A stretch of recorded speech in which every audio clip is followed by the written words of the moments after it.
The Portia M brand has become synonymous with affordable skincare in South Africa. Its founder, Portia M Gomezulu, had humble beginnings in Aborwa, Limpopo, living with her maternal grandmother. Portia comes from a family of matriarchs who were self-employed and constantly taught her the importance of being her own boss and building something for herself. She moved to Rial in Mpumalanga to stay with her parents at the age of 8. While there, she started earning money by making decorative cushions from scraps of material left over from her seamstress mother's creations. She also plaited people's hair. Being the eldest of her mother's 3 children, she led the way by studying IT at the Tshwane University of Technology and completed the qualification in 2002. She followed that with a certificate in project management through UNISA and then secured an internship at Siemens South Africa, where she worked for 9 years. After conceiving her first child in 2010, she developed stretch marks.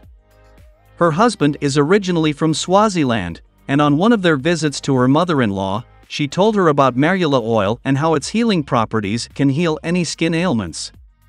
She bought a bottle from the rural women and tried it out.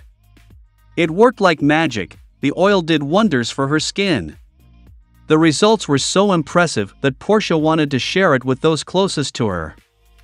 Investing 200 Rand initially, she bought Marula oil directly from rural women in her hometown of Aborwa in Limpopo, bottled it herself and began selling it for 100 Rand as a side business to church members and friends who were pregnant. The profit she made on each bottle was reinvested into her business. She knew there was an opportunity to build her own brand when the demand for her bottled oil continued to grow amongst friends and on social media. During this time, she decided to revisit a folder on her computer titled, My Journey to Greatness, where she wrote down exactly what she wanted to achieve with her skincare brand. The business was officially registered in 2011 and named Portia M, because as a Christian, she believed there was greatness in everyone's name. She thought to herself, if people can buy Elizabeth Arden, or Estee Lauder and not even know who they are, or where they come from, why can't they buy Portia M? She was adamant from the get-go that she didn't want to grow a network marketing business. She wanted to compete at a retail level against international giants. Working on a tight budget forced her to be creative in order to get her product out there. She used her IT skills to advertise on Facebook, encouraging women who had tried her products to repost photos on Facebook endorsing the product. Miraculously, customers started taking before and after images and telling their stories. The value of social proof provided by these testimonials has been immeasurable, and one of Portia M's key selling points: real people, real results. She immersed herself in research, reading books, articles and watching videos of how she can come up with skincare products using the Marula oil. Having realized there were no products in the retail space made for African skin as Africa's climate is different from that of Europe, she wanted to formulate something specific to African skin type and climate. She discovered the Marula oil had exceptional skin benefits like her mother-in-law said. It was rich in antioxidants and omega-3, 6, and 9 fatty acids, which are good for skin hydration. The oil is also effective in soothing severely dry and flaky skin conditions. Its remarkable absorbency makes it perfectly suited for all skin types as it doesn't clog pores. Her experience working as an IT medical engineer at Siemens with radiologists and other healthcare professionals came in handy during the product formulation stage. Upon these findings, Portia used innovative measures to formulate the products. One of the founders of Plait, South Africa's earliest skincare brand, came on board to assist with more product research and further formulation of the products. She knew right away that getting the paperwork was a crucial step in the growth of her business.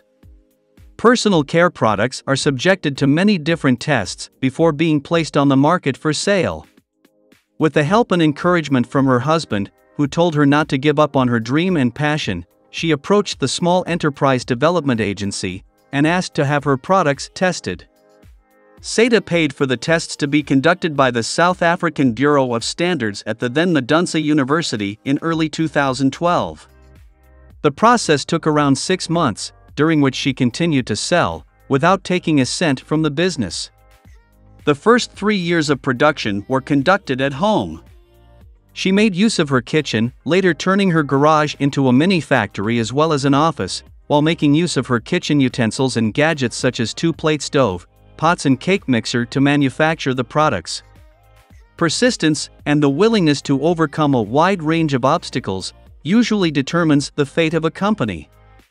In Portia's case, believing that she had the power to achieve whatever she wanted meant that mental barriers such as fear were never an issue.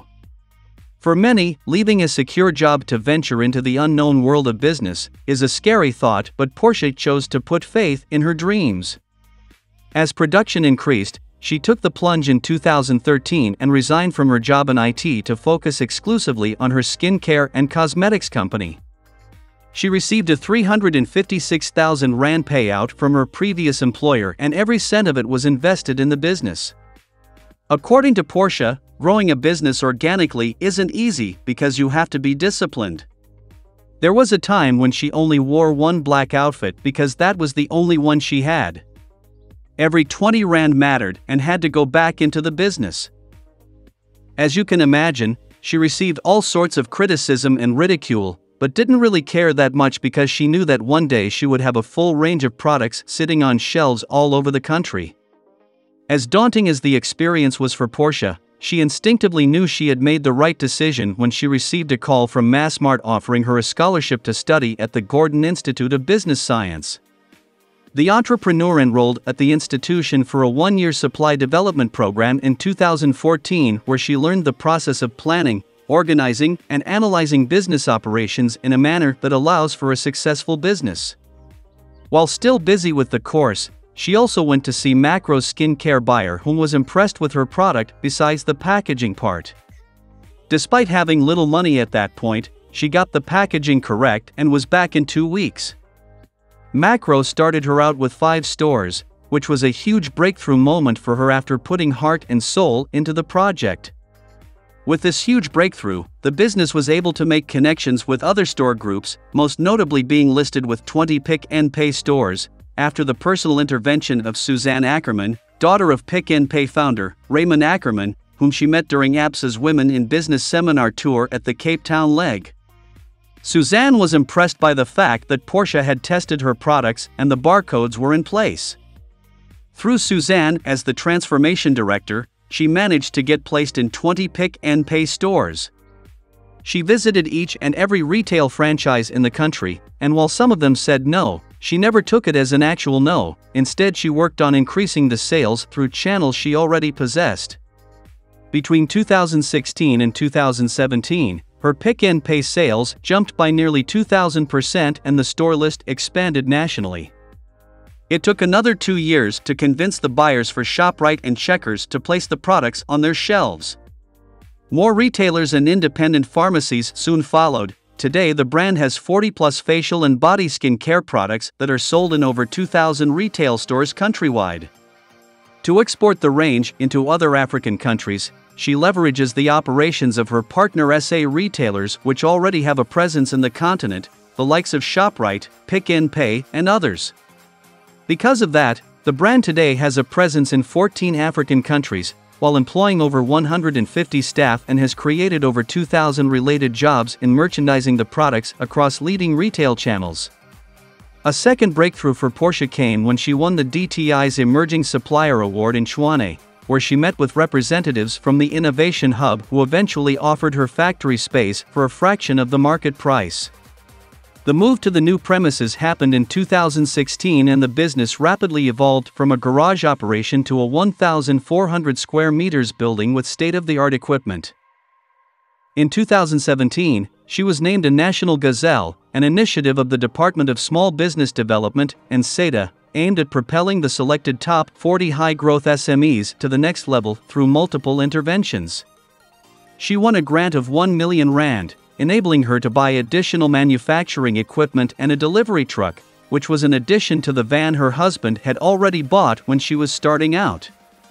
The new equipment improved the overall efficiency of the business by reducing repetitive and manual tasks, which freed up employees to do other more complicated tasks. Recently, the company has been rolling out standalone beauty stores across the country and beyond borders, with 28 up to so far. 19 in South Africa, and 9 abroad. The standalone stores allow the brand to carry a wider selection of its products in an environment that it controls, providing customers with a fully immersive brand experience. The stores also take advantage of the uniqueness and personalization they offer consumers by testing initiatives that they may not have the freedom to implement within their retail partner stores. The customization process lets the brand express exactly what it wants. These types of experiences create theater around the offering and provide consumers with a deeper understanding of the composition of a quality product. Standalone stores make a lasting impression with customers and change consumers' expectations for transparency and education offered. Now the $100,000 trillion question: how much is the Portia M brand worth altogether? Well, firstly, the official answer is that we don't know for sure, and secondly, it's a difficult question to answer because Portia M Skin Solutions is a privately registered company and therefore is not liable to release its financial statements for everyone to see. However, based on numbers that Portia has uttered here and there, on articles, shows and during interviews, we can come up with something, or better yet, let you formalize your own opinion on the matter. Now, as many of you know, the worth of any particular business is an open question. We can only get closer to understanding it by looking at income, making projections and gauging what that business might sell for on the market. According to an article by the F&B Franchise Leadership Summit that was reposted on the blog section of Portia M's website, the business had an annual turnover of almost 50 million rands in 2018, generated through its then retail partnerships, independent pharmacies, as well as the online store. Usually in the product industry, company valuation goes for 3 to 5 times the annual revenue generated. So in the case of Portia M, using 2018 revenue alone, the valuation was between 150 million to 250 million rands. But bear in mind, this was 5 years ago. A lot has happened and a lot has changed since. The company has expanded the product range and also increased its footprint and digital print. So the valuation is probably more right now, taking all things into consideration. In January 2022, DSTV's most controversial and divisive channel, Moja Love, announced a new entrepreneurial show called Mzansi Tycoons. The show sees Moja Love's CEO Aubrey Tao talking to successful entrepreneurs about how their journey started, the obstacles they faced, and how they're using their success to assist others in their communities. The second episode of the show visited Portia M founder, and during a part of the show, Aubrey asked her if whether big businesses hadn't come to buy equity in her company, and she answered. The first offer was around 60 million rands, and I'm like, these people are playing. The big companies are saying the first offer is, I think, 60 million, and I'm like, these people are playing games. You know the way people say Vaseline? Yes. They must say Portia. So if 60 million rands was taken as peanuts to buy a percentage stake in Portia M a year ago, how much do you think the brand is worth right now in 2023? Leave your answer in the comments section.